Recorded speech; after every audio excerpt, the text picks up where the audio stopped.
Hey everybody, and welcome to the MMOA podcast brought to you by the Institute of Clinical Excellence. My name is Dr. Ellen Csepe.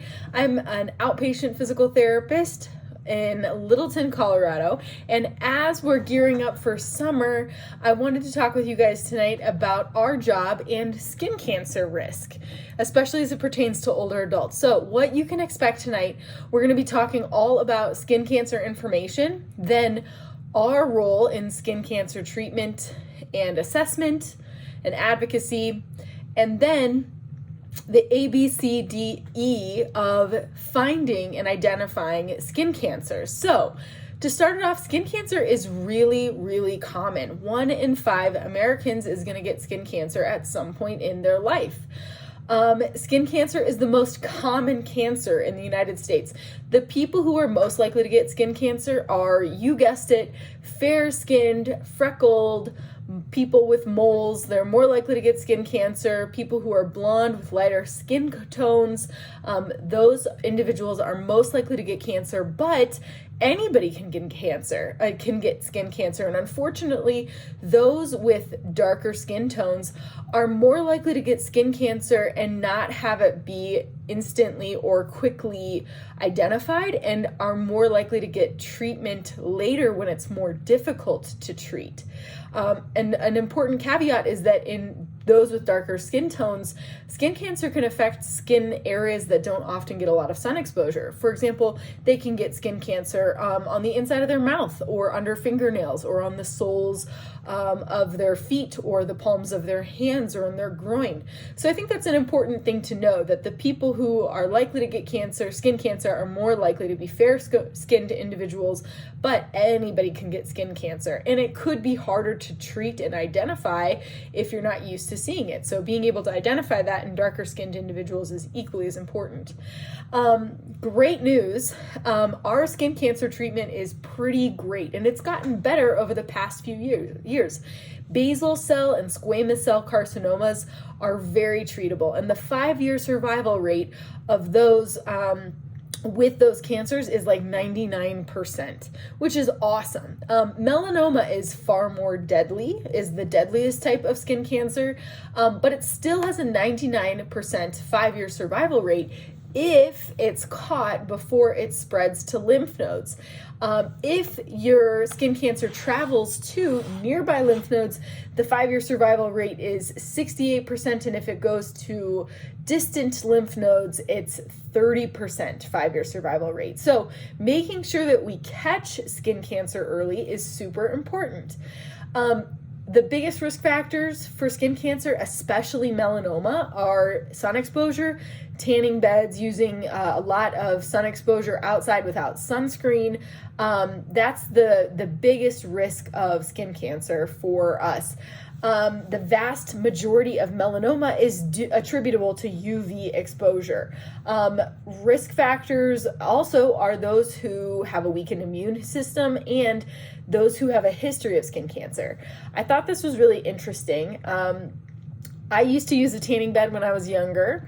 In the brief years when I was on my own outside of high school, because my mom wouldn't let me use a tanning bed in high school, but when I was in college, I made my way there a few times, and unfortunately, the risk factor or the chances of getting melanoma if you're a female under the age of 30 increase by 6 times if you use a tanning bed. So just word to the wise, skip the tanning bed, go check out some self-tanner or spray tan booths.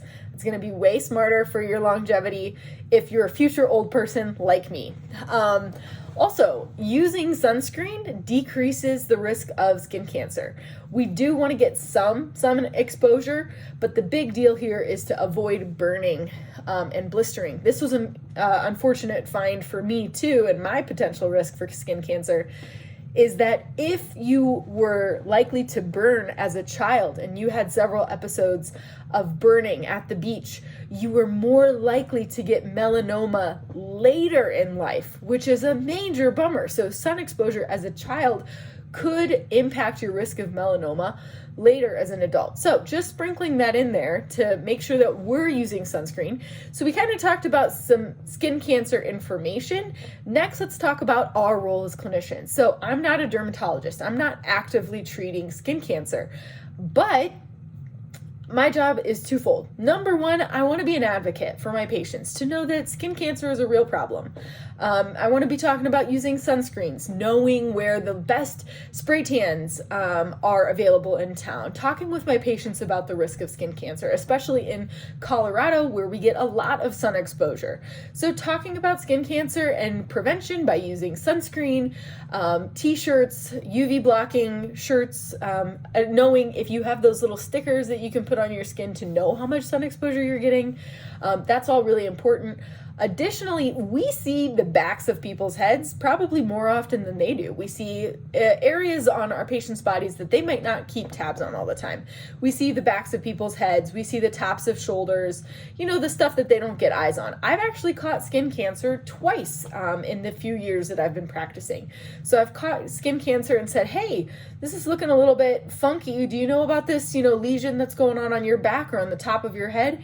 And my patients did not know about it. They didn't know that it was concerning, talked about their doctors, and it was indeed cancerous. So making sure that we're looking out for our patients, checking out their blind side, I think is really important part of our jobs. Okay, next let's talk about the recognizing skin cancer. So we've talked about some skin cancer information. Next, we've talked about our role as providers, allied health professionals, occupational therapists, PTs, fitness professionals. Next, let's talk about the ABCDEs of skin cancer identification. So A is going to be asymmetrical. So an asymmetrical lesion is going to look different from one side to the other. If it's not round and it's got a weird funky shape, that would be concerning. So A for asymmetrical. B for borders. If it doesn't have clearly defined borders, that's going to be a concern for us. We want to make sure that our borders on skin lesions have nice borders and not scalloped or raggedy looking edges. So B is for borders. C is for color. So varying color, such as tan, brown, black, areas of white, red, or blue. We want lesions to be all the same color. If there's a lot of colors going on, if it looks kind of like a mosaic of different colors, we don't like that. That is cause for concern. So color. D is for diameter. So if our lesion is bigger than the end of a pencil eraser, we got problems. So if it's big in diameter, so D is for diameter, we've got problems there. And E is for evolving. So if it's changing and if it looks different from other spots, if it's growing, changing in size, shape, color, texture, that's an important concern for us too. So, all right, team, thank you so much for joining me. Just to kind of review what we talked about. Anybody can get skin cancer, but people who are lighter in skin tone, have lots of freckles, have had skin cancer in the past, or have a lot of sun exposure, either using a tanning bed or an outdoor profession, those are the people who are most likely to have skin cancer. Our role in talking about skin cancer with our patients is A, to know about prevention and awareness, just how common it is and how important treatment can be to keep it from getting worse. Also, looking at the back of their head or their shoulders to make sure we're looking out for our patients in spots that they can't easily see. And then the A, B, C, D, and E of skin cancer identification. A is for asymmetrical. B is for borders. We want to see clearly defined borders. C is for color. We want everything to be the same color. D is for diameter. We want it to be smaller than the tip of a pencil. And E is for evolving. Thank you guys so much for joining me, and I hope that this was helpful, and maybe you'll catch a patient's skin cancer too and could potentially save their life. Anyways, have a great evening, guys.